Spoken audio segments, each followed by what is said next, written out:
I'm gonna take one or two questions. Stay here with you. You can stay here. Yeah, I mean, we're a twosome. So, remember, no, you can't sit. Yeah, he has myalgias. Handouts are there for you, all right? So all the specifics of what we talked about, they are already on the web for you, okay? And we're here to answer your questions. I know there are a lot of questions here, but I'm sensitive for the break. So we'll take one or two questions here. Can we definitely say patient is in heart failure if BNP is, for example, 300, but patient is asymptomatic? No murmurs, no edema. This for you, Miguel. No dyspnea, chest pain. Yeah, that's a patient. If the patient has been known to have a BNP of 300 for a year and his last echo was perfect and the patient is symptomatic, I'm okay. If it's a surprise finding, yeah, I like to have an echo. Yeah. BNP basically is a marker of increased strain in the heart.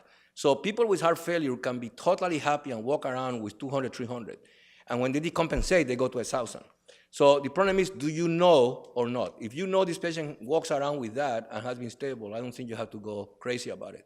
If it's a surprise finding, yeah, you probably want to at least get an echo to know more about the EF, diastolic function, pulmonary pressures, and things like that. Why is a TE not always the best option in respect to a transthoracic echo? Ultrasound gets attenuated the further it is. Your resolution gets worse and worse the further it is.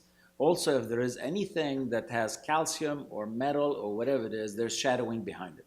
So just imagine, if I'm looking at the left atrium is very far away from me, from the transthoracic, so I want to look for clots, I'll do a transesophageal.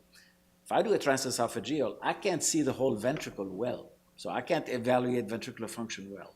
My tricuspid valve is a little further out, so it's not the best test for a tricuspid valve.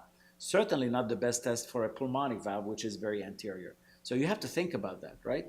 And that's why, although it has a great resolution, it is not the best test always, and that's why you always start with a transthoracic echocardiogram.